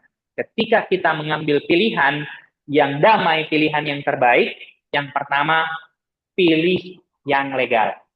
Legal itu apa? Sesuai dengan aturannya. Kalau aturannya agama, ya berarti legal agama. Kalau aturannya negara, legal negara. Aturannya bermasyarakat, legal secara masyarakat. Itu aturan pertamanya. Yang kedua, kemudian yang tadi, sejalan nilai dan prinsipnya. Ada orang yang kemudian di posisi tertentu bisa membuat aturannya. Jadi kalau saya mau jadi membuat sesuatu atau menjadi sesuatu, saya bisa bikin aturannya. Saya buatkan peraturannya, jadi legal sesuai dengan kebutuhanku, gitu ya. Tapi nilai dan prinsipnya cek lagi apakah itu bertentangan enggak nilai dan prinsipnya, apa ini adil enggak, atau ada enggak orang yang dizalimi dengan pilihan-pilihan yang saya lakukan. Apakah ada orang yang terlukai, apakah ada orang yang terkucilkan, direndahkan dengan pilihan-pilihan yang saya ambil. Makanya sejalan dengan nilai dan prinsip ini jadi penting. Ini bisa dipakai apapun juga ya, pilihan menikah misalnya. Ini mau menikah dengan seseorang, legal nggak pernikahannya? Jalan yang diambil untuk ikhtiar pernikahannya sudah legal atau belum? Oh ternyata mau mengikhtiarnya nggak bisa, belum legal, belum agama menolak atau tidak menyetujui ikhtiar seperti ini. Makanya jangan mengambil keputusan itu, ambil pilihan yang legal gitu. Kemudian sejalan dengan nilai dan prinsip dipastikan, dan yang paling terakhir itu adalah bawa ke kolbu tadi, ke nurani kita. Bawa ke kolbu, tanyakan si kolbu, karena si kolbu ini yang paling dekat dengan Tuhan ya, karena dia bagian terdekat dengan ruh yang dikirimkan, ditiupkan Tuhan kepada diri kita. Maka yang harus ditanyakan adalah, apakah ini pilihan yang terbaik buat diri saya, untuk keluarga saya, untuk hidup saya, untuk mati saya, untuk akhirat saya, untuk agama saya, untuk kepentingan-kepentingan lainnya yang kalian inginkan. Makanya ini selalu diwujudkan dengan istikharah, karena kan doa istikharah begitu. Kalau umpamanya ini pilihan terbaik buat saya, maka bukakan. Tapi kalau ini pilihan tidak baik buat agama saya, buat hidup saya, buat keluarga saya, buat akhirat saya, maka Tuhan tutup jalannya dan buat saya ridho terhadapnya. Kita mau ikhtiar masuk kampus tertentu, udah ikhtiar keras nih, lakukan yang terbaik di saat ini dan detik ini, tapi sudah istikharah juga, dan kemudian hasilnya ternyata gagal, ya. Atau CPNS ya, yang lagi mengikhtiarkan CPNS, ternyata gagal. Nah, pada posisi seperti itu kita sudah istikharah, maka pada saat itu jiwa kita akan menjawab, oh ini jawaban istikharah saya, maka ini tidak baik untuk agamaku, dan seterusnya, diriku, agamaku, akhiratku, dan buat saya ridho terhadapnya. Bukan berarti tidak mengikhtiarkan lagi ya, tapi maksudnya di pada saat itu kan bisa coba lagi. Atau ternyata refleksinya memang begitu, bahwa memang bukan yang tepat buat saya. Tapi itu kan beda-beda sesuai dengan kasusnya masing-masing. Itu panduan memilih damainya. Mudah-mudahan dapat bermanfaat dan bisa kita terapkan, karena ini bisa diterapkan start now ya, bahkan dari sekarang, karena kan kita bahas masa kini ya, mana itu masa kini, ini detik ini berjalan, dan ini pilihan-pilihan, bahkan di saat ini kita tuh bisa mengambil pilihan apa misalnya, coba aja pilihan on cam atau off cam, saya harus mau melakukan ini, saya harus keluar atau tidak, sekarang udah hampir masuk waktu ibadah, saya harus keluar atau enggak ya, dan lain sebagainya. Itu semua pilihan-pilihan, dan pada saat puasa jiwa kita dilatih untuk menahan diri Dan menahan diri ini sangat erat kaitannya dengan pilihan-pilihan. Saya kasih penutup bahwa pilihan-pilihan yang kita ambil itu ya, rangkaian-rangkaian pilihan itu membentuk jiwa kita, bukan ya? Nah, makanya ada orang yang kemudian memberi makan kumosnya begitu banyak, maka dia akan berpengaruh sama jiwanya. Dan pada saat puasa begitu ya, dia tidak ujuk-ujuk tiba-tiba langsung bisa kayak jiwanya langsung berubah menjadi baik gitu ya. Tidak gitu. Dia harus dilatih untuk memilih pilihan-pilihan baik supaya kasih makan jiwanya, termasuk epitomianya, termasuk yang lain sebagainya. Itulah mengapa kan ada narasi kayak, oh di Ramadan itu setan terbelenggu. Mungkin karena imannya kita jadi kuat, setan jadi tidak bisa membisikkan bisikan-bisikannya, atau memang literally si setannya lagi terbelenggu sekarang. Itulah kenapa, entah kenapa ya, Masya Allah, apa yang berbeda dengan Ramadan yang saya rasakan, yang saya yakin kita juga semua rasakan, kenapa perbuatan baik jauh lebih mudah. Jauh kita lebih mudah memilih perbuatan-perbuatan baik di Ramadan. Perbuatan-perbuatan amal baik, kebiasaan-kebiasaan baik jauh lebih mudah. Tapi itu sekali lagi kalau umpamanya dia memang kasih makan jiwanya udah banyak hal keburukan masuk Ramadan, bukan berarti dia tiba-tiba langsung berubah. Tidak. Makanya kita ketemu kasus-kasus ada orang di Ramadan toh kenapa dia masih buruk perilakunya, kenapa dia masih melakukan kalau di Makassar masih sering ada tawuran-tawuran di jalan gitu ya, pas sahur lagi gitu ya, berkelahi sama orang. Kenapa ya bisa begitu padahal di Ramadan enggak? Karena dia pada dasarnya selama ini memberi makan jiwanya. Nah, itu kondisinya yang buruk seperti itu di Ramadan, tapi dia akan dapat privilege berusaha memperbaiki jauh lebih mudah dibandingkan di luar Ramadan. Nah, tapi ada orang-orang yang kemudian ketika dia merindukan Ramadan, mempersiapkan Ramadan, jadi sebelum Ramadan dia udah memberi pilihan-pilihan makanan yang banyak buat jiwanya, membuat kolbunya, buat yang lain, dia buat seimbang dan lain sebagainya. Dan pada saat Ramadan, kan kita selalu dengar bahwa Ramadan itu latihan ya. Kalau orang-orang seperti ini dia bukan latihan, dia panen.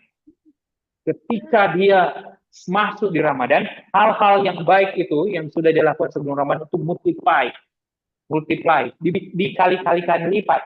Itulah kenapa kita menemukan banyak sekali orang yang kemudian Ramadan itu dia memanen perilaku baik, memanen amalan-amalan baik di Ramadan. Contohnya Imam Syafi'i kan paling terkenal di dalam riwayatnya bahwa di Ramadan dia menghatamkan Quran 2 kali satu hari, 1 kali di siang hari, 1 kali di malam hari. Kira-kira sebelum Ramadan berapa kali? Ya kira-kira minimal 1 kali ya, atau setengah kurang kali ya, dan lain sebagainya. Tiba-tiba Ramadan bisa jadi 2 kali 1 hari, bayangin. Nah, gitu. Nah, ini jadi catatan penting buat kita. Jadi akhirnya jadi penting membuat Ramadan ini kayak grafiknya tidak apa namanya, kayak gelombang naik turun aja. Tapi dia gelombangnya linear.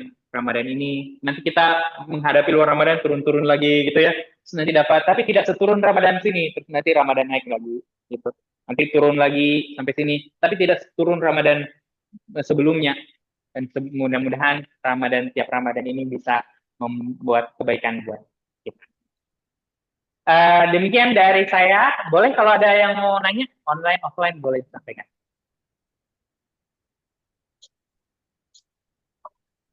Dari Rida, silakan. Ini. Iya, tabe. Bismillah. Tadi kan ada kalimat Kak bahwa diri ini mesti dilatih memilih pilihan-pilihan terbaik. Nah, dalam hidup itu kita selalu dihadapkan dengan beberapa pilihan. Bagaimana caranya itu Kak untuk sadar?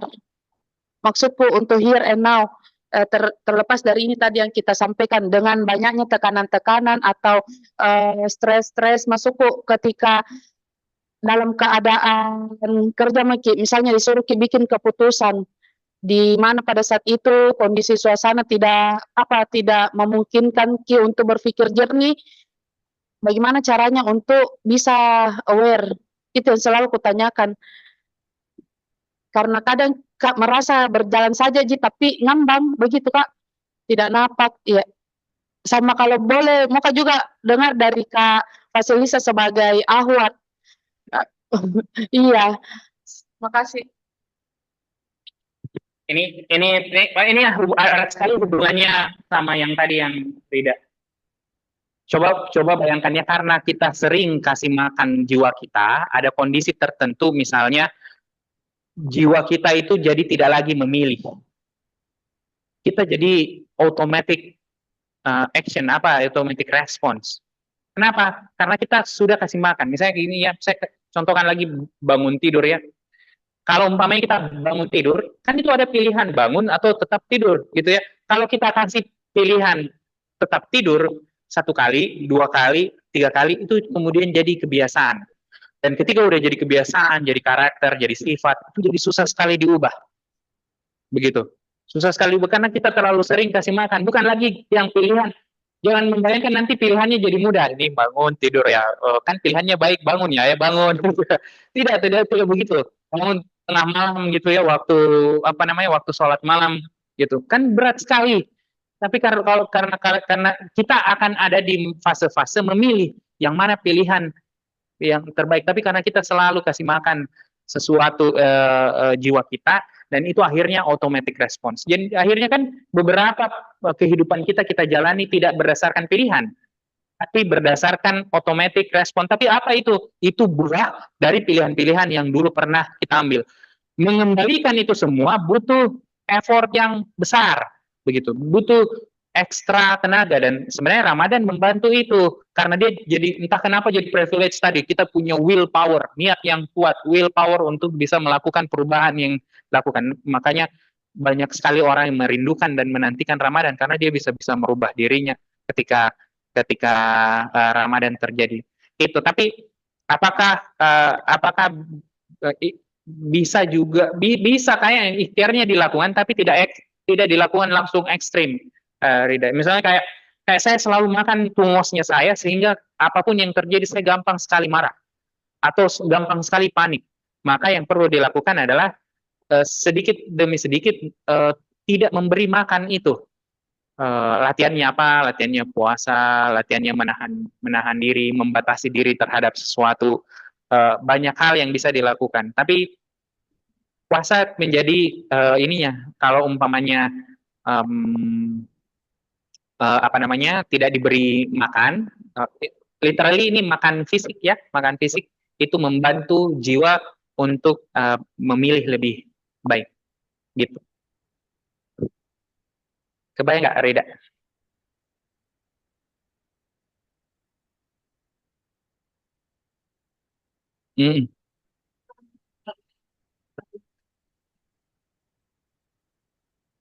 Iya, sama kolbunya juga. Sama kolbunya dikasih makan.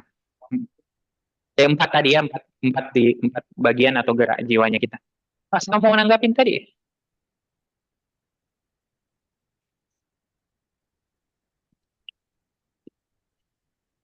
Tidak mau konfirmasi pertanyaan bagaimana caranya untuk tetap konsisten ngambil pilihan yang baik, begitu ya? Iya, sadar. Oke, menarik. Saya jawab dengan kasih contoh ya. Setiap malam saya coba membangun rutinitas tidur buat Musa sama Kaya. Utamanya yang Musa yang sekarang lebih menantang. Rutinitas tidurnya itu sederhana kok. Baca buku, sikat gigi, kasih pipis, habis itu kasih pakai tidur, terus baca buku, terus tidur lagi. Nah, ada hari-hari ketika saya mau menyerah itu, ya udah deh lupain aja rutinitas malamnya, langsung aja tidur dipaksain sikat gigi, paksain pipis, udah tidur aja deh, udah nggak usah ngapa-ngapain. Atau kadang-kadang udah tinggal tidur aja, nanti anaknya tidur sendiri. Ada hari-hari seperti itu gitu. Tapi setiap kali saya ngerasa malas dan mau menyerah, saya ingat yang saya perjuangkan bukan buat malam ini aja, tapi buat dampak yang akan dirasakan sama Musa sama Kaya.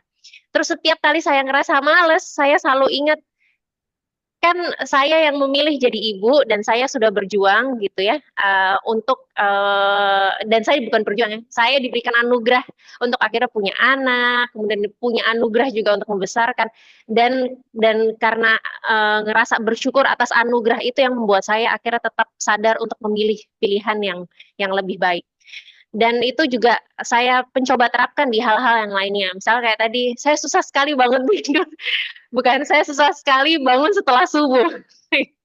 Nah, tiap kali saya ngerasa susah sekali, saya selalu berusaha mengingatkan diri saya bahwa apa yang saya lakukan ini itu karena anugerah juga. Saya ngerasa saya mendapatkan anugerah untuk menjalani hidup ini dan juga utamanya saya menyadarkan diri saya apa yang saya lakukan, pilihan-pilihan saya lakukan itu karena rasa cinta saya sama Allah.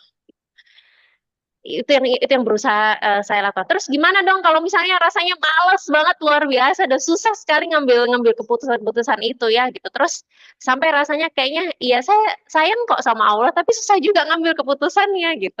Ya berarti harus ditebalkan itu kolbunya, harus terus dikasih makan kolbunya supaya tetap sadar bahwa apa yang kita lakukan itu sepenuhnya karena rasa cinta sama Allah gitu. Semoga membantu ya Rinda.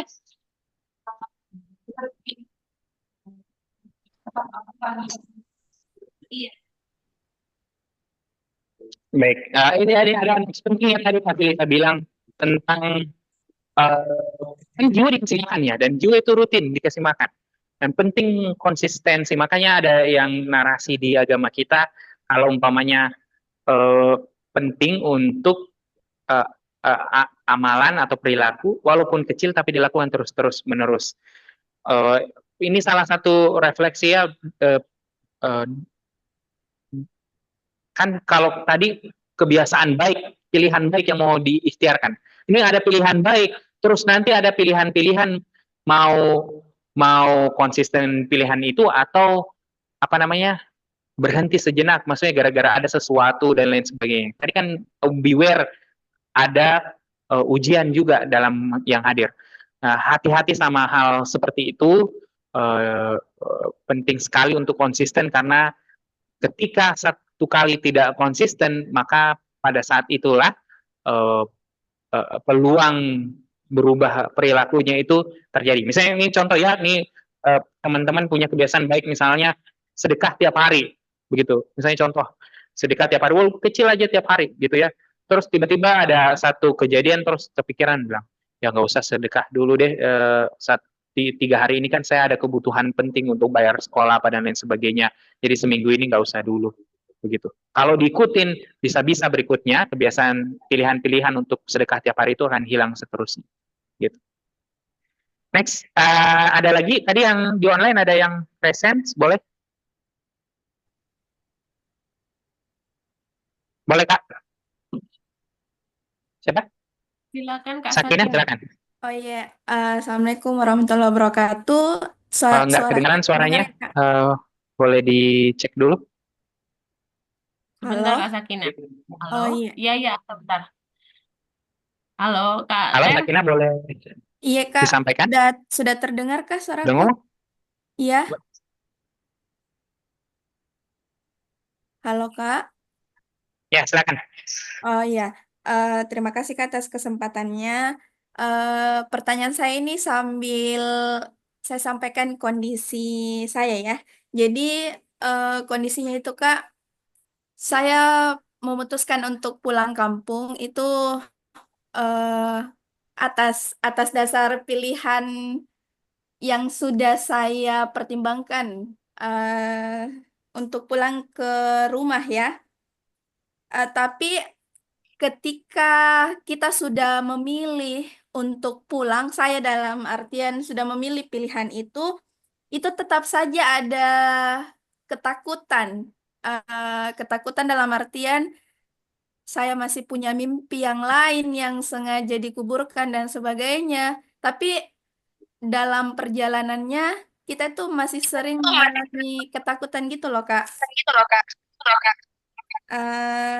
Kenapa hal itu terjadi? Itu pertanyaan yang pertama. Pertanyaan kedua, bagaimana pandangannya Kak Terry dan mungkin Kak Fasilisa ataupun yang lain mengenai prinsip. Kan tadi ada dijelaskan values dan principle. Jadi prinsip itu sesuatu yang tidak boleh tidak ada. Nah, dan setiap orang itu punya prinsip itu. Bagaimana jika dibenturkan dengan misalnya Kak keinginan untuk menikah ya, keinginan untuk menikah dan prinsip itu dipegang oleh masing-masing orang, kedua pasangan ini dan juga keluarga besarnya.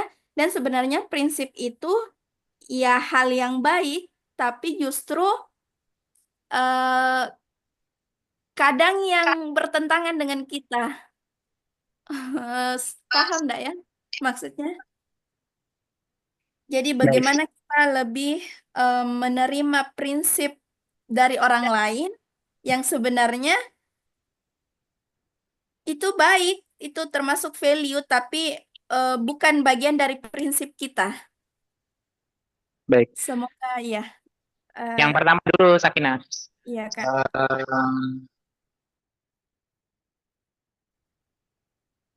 Saya mau tanya dulu, berarti kalau saya dalam gambaran saya, kamu pulang karena ikhtiar atau tujuan tertentu. Kau pulang, kemudian tetap ada rasa kekhawatiran, betul nggak? Iya, betul, Kak. Oke, sip. Dan pertanyaannya, kenapa kekhawatiran ini masih muncul ya? Nah, coba kita kembali melihat ini ya, melihat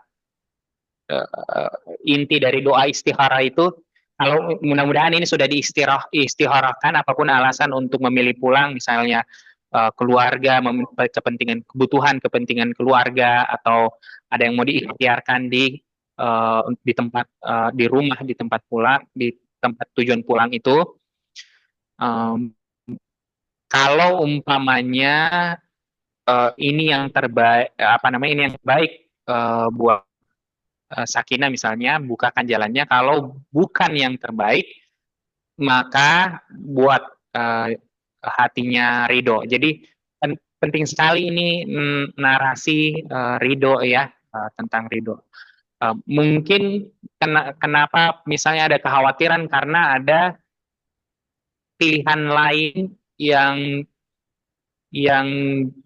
masih diragu-ragukan apakah ini pilihan yang tepat untuk pulang atau tidak. Jadi masih ada kayak kekhawatiran apakah ini pilihan yang terbaik atau tidak. Jadi penting untuk diri kita untuk firm ini pilihan yang tetap, ketetapan yang tetap, dan bagaimana caranya kita melihat jawaban pilihan istikharahnya kita. Itu kan doanya kan buka jalannya kalau umpamanya yang terbaik. Maka tanda-tandanya adalah apakah jalannya terbuka atau jalannya tertutup. Misalnya ada pilihan lain selain pulang ya. Misalnya pilihan lain selain pulang ini kayak entah kenapa kayak banyak tantangannya, banyak kendalanya, tertutup jalannya, tidak dapat ridho dari berbagai orang misalnya dan lain sebagainya. Maka mungkin jalan terbaiknya adalah pulang. Tapi mungkin keinginan kita ada di tempat yang satu, maka ketika kita pulang, kita juga meminta keridoan hati untuk menerima ketetapan pulang tersebut. Yang kedua, kalau memang tujuannya udah pulang, memang pilihan yang terbaiknya kita merasa kini pulang, tapi kenapa masih ada kekhawatiran? Mungkin juga bayangannya adalah tentang tujuan dan manfaat yang kita inginkan ketika kita pulang diserahkan kembali, kan sudah diikhtiarkan untuk pulang, maka penting untuk menyerahkan hasilnya. Tuhan, saya sudah ikhtiar yang terbaik, saya sudah memilih untuk pulang, maka apapun hasilnya kepulangan saya itu yang terbaik. Nah, tapi juga aware kan ya, setiap detik kan setiap peristiwa baru, ada peristiwa baru, sekarang peristiwa baru, detik ini peristiwa baru, besok peristiwa baru, dan itu semua jadi bahan evaluasi untuk memilih mengevaluasi pilihan terbaik tersebut, apa pilihan terbaik yang perlu kita ambil. Untuk yang kedua, tentang bagaimana kalau prinsip kita bertentangan dengan prinsipnya orang lain. Kalau prinsip tuh yang perlu diperhatikan adalah prinsip itu mengikat bukan pada orang. Jadi kalau narasinya tadi seperti yang disampaikan Sakina tuh, bayangan saya itu values mungkin ya, values yang dimiliki oleh orang tersebut. Tapi kalau umpamanya prinsipnya tuh bukan mengikat di orangnya. Apa prinsip yang saya pegang? Enggak, tapi prinsip mengikat pada apa sesuatu yang mau diikhtiarkan. Misalnya begini, prinsip perdamaian. Jadi kalau kita mau damai, prinsipnya A, B, C, D. Prinsip untuk anti korupsi A, B, C, D. Prinsip untuk akuntabilitas dalam pengelolaan pemerintahan atau perusahaan A, B, C, D. Jadi kalau kita mau perusahaan kita akuntabel, maka lakukan prinsip ini. Kalau kita mau damai, lakukan prinsip-prinsip perdamaian tersebut. Nah, pertanyaannya tujuannya yang mana? Kalau tujuannya sudah sesuai dengan prinsip itu, maka lakukan sesuai dengan prinsipnya, walaupun mungkin ada pertentangan, ada perbedaan dengan values dari orang lain tersebut. Nah, bagaimana kalau ternyata solusi, misalkan ada orang yang mau mengikhtiarkan pernikahan, atau orang yang mau harus satu kampung, dan itu seolah kayak harus gitu ya, atau umpamanya harus kriteria tertentu dari orang tersebut. Nah, itu sebenarnya values, tapi mungkin orang ini memegang kuat sekali. Nah, kalau umpamanya values, sebenarnya dua pilihannya. Cara resolusinya adalah mementingkan kepentingan yang lebih besar. Kalau saya paksakan ternyata orang ini karena values-nya kuat sekali, orang tuanya misalnya atau siapa gitu yang kuat sekali memegang itu, dan akhirnya akan merusak orang tersebut, merusak hubungan ke depannya dan lain sebagainya, ya pilihannya untuk kepentingan yang lebih besar. Apa pilihan yang terbaik yang harus diambil untuk seperti itu? Apakah mengikhtiarkan ikhtiarnya atau tidak? By the way, pernikahan kan bukan prinsip ya, karena ada orang yang mendekati Tuhan bukan dengan jalur pernikahan, tapi juga pernikahan juga sangat dianjurkan kan ya. Tapi kan ada beberapa orang yang tidak ditakdirkan Tuhan menikah gitu. Apakah menjawab Sakina atau ada yang mau ditanggapi dulu?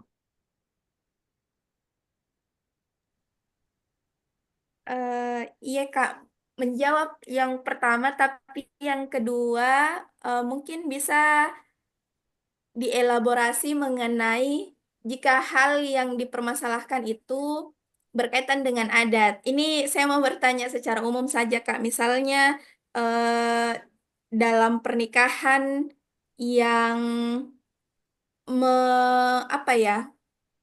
memprioritaskan uang panai ya, dengan misalnya si calon yang tidak, intinya mengenai uang panai lah Kak. Bagaimana pandangan Kak mengenai hal itu? Nah, adat istiadat tradisi itu letaknya di values, bukan di prinsip gitu. Kenapa kuat mengakar? Karena values kan berada di letaknya paling dalam. Jadi itu menggambarkan tentang bagaimana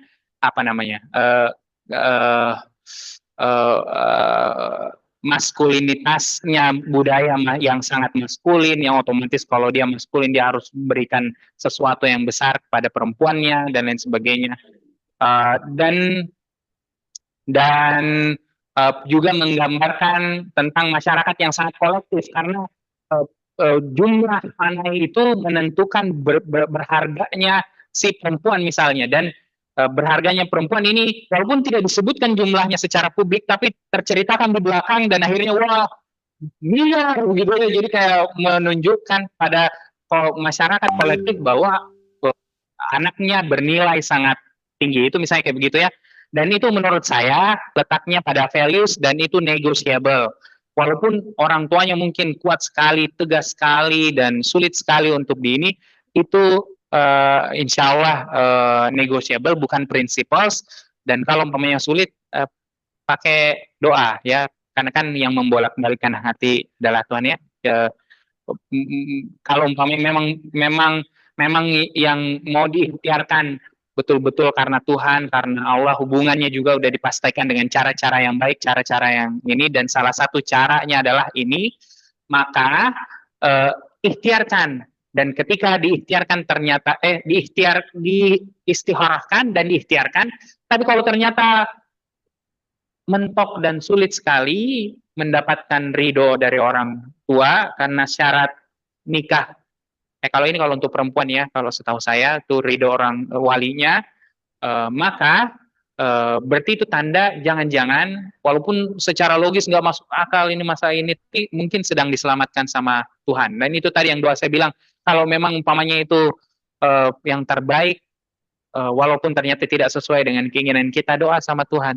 Mudah-mudahan yang pilihan terbaik, yang dibukakan jalannya, dan buat jiwa saya ridho, walaupun mungkin hasil tidak sesuai dengan yang kita inginkan. Tapi yang tadi saya bilang bisa diperjuangkan, bisa itu ruangnya diikhtiarkan yang terbaik yang dapat kita lakukan di saat ini dan detik ini tanpa melampaui batasannya. Gitu. Mudah-mudahan menjawab ya, Sakinah. Iya, terima kasih Kak atas penjelasannya. Cukup ya teman-teman, saya kembalikan ke Lita, terima kasih banyak. Oke. Kak, tadi tuh saya sempat terlempar, terus kata Kak Oki ada pertanyaan di kolom chat. Coba tadi saya pas keluar ada yang tadi yang bertanya, sudah terjawab belum ya? Atau Kenapa? masih? Tadi kata Kak Uki ada pertanyaan di kolom chat, tapi karena Jadi tadi saya terlempar. Oh, Kak Maulina, sudah? Belum. Kak, satu pertanyaan lagi boleh tuh Kak Mauli? Bisa nggak? Kak Teri? Halo? Pertanyaannya boleh? Satu pertanyaan lagi ya Kak Ter? Ya, apa pertanyaannya? Oke, baik. Terima kasih sebelumnya Kak Teri dan teman-teman semuanya. Oke, dan pertanyaannya mungkin langsung aja. Apakah sebenarnya ketidakseimbangan kan tadi kalau dari tadi awal mulai mendengar banyak hal yang menggerakkan itu artinya yang bersumber dari cinta dan kemudian keberanian dan mendorong beberapa aktivitas ataupun hal-hal yang dilakukan seperti itu. Nah, pertanyaannya adalah apakah ketidakseimbangan dalam memberikan amunisi pada seluruh langkah gerak jiwa yang tidak seimbang itu juga mempengaruhi rasa yang kita punya terhadap sesuatu. Misalnya apakah rasa cinta terhadap sesuatu atau dalam menjalankan kehidupan seperti itu.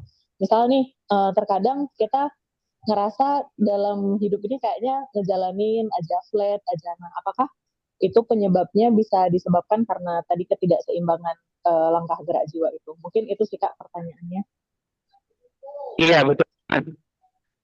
Karena kita kasih makan jiwa kita terhadap sesuatu, maka kecenderungan, minat, kebutuhan kita, keinginan-keinginan kita akan terbuahkan dari pilihan-pilihan yang kita ambil. Saya kasih analogi begini ya. Kenapa ya, misalnya kita menemukan kasus banyak perempuan yang demen atau suka atau tertarik dengan laki-laki yang tanda kutip bad boy gitu ya, yang kayak apa istilahnya, yang tercitrakan bad boy, makanya banyak laki-laki mau bad boy gitu ya, atau terkesan nakal, terkesan dan lain-lain lah ya, yang kayak seperti itu. Kenapa bisa seperti itu? Karena itu cerminan dari jiwa si perempuan yang tertarik dengan hal seperti itu. Jadi pada dasarnya dia juga memberikan makan, baik itu melalui matanya, melalui apa yang dia pikiran-pikirannya, ngobrolannya sama temannya tentang yang mana yang ideal, yang mana yang bagus, tentang estetika, tentang etika dan lain sebagainya. Akhirnya kan menjadi konsep dan akhirnya bilang, oh ya bagus, atau wah keren sekali, oh saya tertarik sama hal seperti ini, seperti ini. Jadi iya betul, tadi Molly ya, betul Molly, bahwa itu tuh membentuk selera kita, membentuk kebutuhan dan keinginan kita terhadap sesuatu. Makanya kalau umpamanya jiwanya kita diberi makan dan lain sebagainya, kolbunya dikasih makan, itu mempengaruhi juga ke semuanya, ke perasaan, ke epitomenya jadi inginnya yang baik-baik saja, inginnya yang ya dia jadi gampang bilang, oh ini udah berlebihan, oh ini cukup nih, dan lain sebagainya. Dia punya sense of, dia bisa tahu kalau ini udah melampaui batas, ini batasannya ini, kayak seperti itu. Dia punya diberi anugerah karena memberi makan kolbunya dengan baik. Kalau umpamanya tidak, ya itu ya kasus-kasus misalnya kayak udah ratusan juta penghasilannya tiap bulan, bahkan ada yang bilang sampai miliaran penghasilannya, tapi itu kenapa bisa mau mengambil lagi uang negara, uang masyarakat, itu karena dorongan jiwanya, ketertarikan jiwanya memang karena sudah selalu dikasih makan seperti itu. Gitu Molly? Baik Kak, terima kasih. Thank you. Kita maaf ya, saya kira kita cukupkan. Thank you. Oke, terima kasih Kak Terry. Baik, ini yang jadi operator di sana siapa Kak Lisa ya? Boleh sebelum saya tutup, mungkin kita kasih apresiasi di kolom yang di Zoom, boleh kasih apresiasi dengan kasih reaction-nya, yang di offline boleh kasih tepuk tangannya untuk Kak Terry. Terima kasih untuk sharingnya Kak Terry. Masya Allah, semoga ini menambah nilai ya ini mumpung Ramadan gitu ya, kita belajar gitu ya, menambah keberkahan, dan semoga ini juga menambah iman kita. Baik, sebelum saya akhiri, saya mau minta bantuan teman-teman untuk mengisi link survei terlebih dahulu. Kak Lisa boleh digeser atau saya aja yang share screen? Oke, sepertinya Kak Lisanya masih ini ya. Di saya aja yang share screen. Boleh teman-teman diisi link untuk surveinya.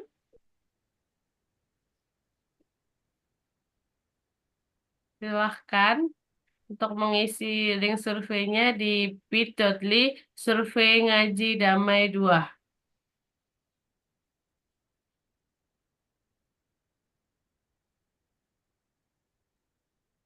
Jadi sekaligus nanti teman-teman bisa mengisi, dan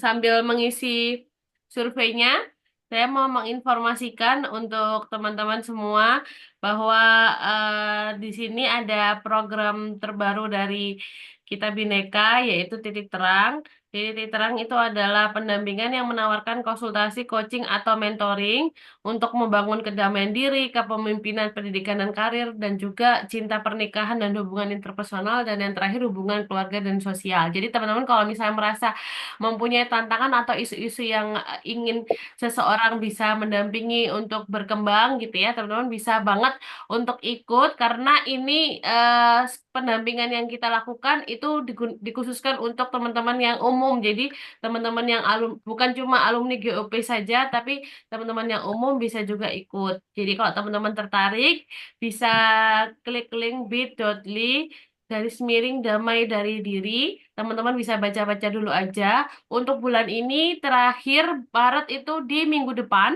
Itu pendampingan jadwal terakhir minggu depan. Tapi kalau misalnya teman-teman bulan depan tidak bisa gitu ya, Kak ini saya waktunya iktikaf gitu ya, atau misalnya sudah mau fokus siapin persiapan lebaran gitu, nggak apa-apa, tenang aja, teman-teman masih bisa ikut setelah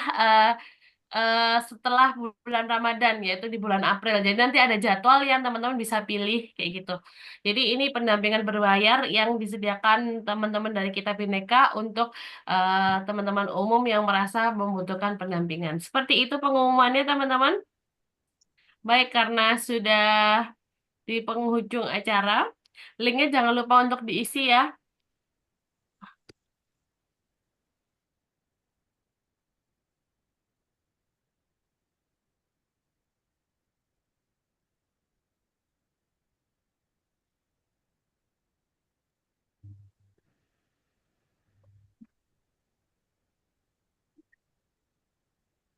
Halo? Halo, oke. Mohon maaf, sinyalnya terlempar.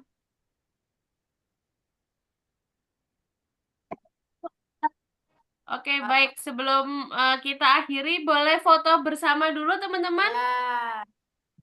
Ya, boleh yang bisa menyalakan kamera, bisa menyalakan terlebih dahulu. Tenang aja untuk kegiatan kali ini, rekamannya insya Allah sudah kita rekam gitu ya. Rekamannya insya Allah akan kita bagikan di link YouTube yang akan kita share di WhatsApp grup info kita. Jadi teman-teman yang belum bisa bergabung ke WhatsApp grup info kita, nanti setelah sesi kali ini saya akan share informasinya. Jadi teman-teman yang merasa membutuhkan untuk melihat lagi, kita akan bagikan link YouTube-nya di info kita. Udah siap semua? Itu yang offline sudah semua. Musa mana Musa? Musa mana? Ikut jamaah ya Musa ya? Kak Maulina? Oke, sudah ya. Kak Anti nggak mau menyalakan kamera? Oh, nggak, Anti pakai love aja. Baik. 3, 2, 1. Sekali lagi. Wait. Sekali lagi ya. Cheese kacang mochi. Oke, baik. Terima kasih banyak untuk kehadiran hari ini. Semoga apa yang kita dapatkan, yang kita pelajari bersama, mendapatkan keberkahannya. Kita tutup dengan berdoa terlebih dahulu, teman-teman. Berdoa dipersilahkan.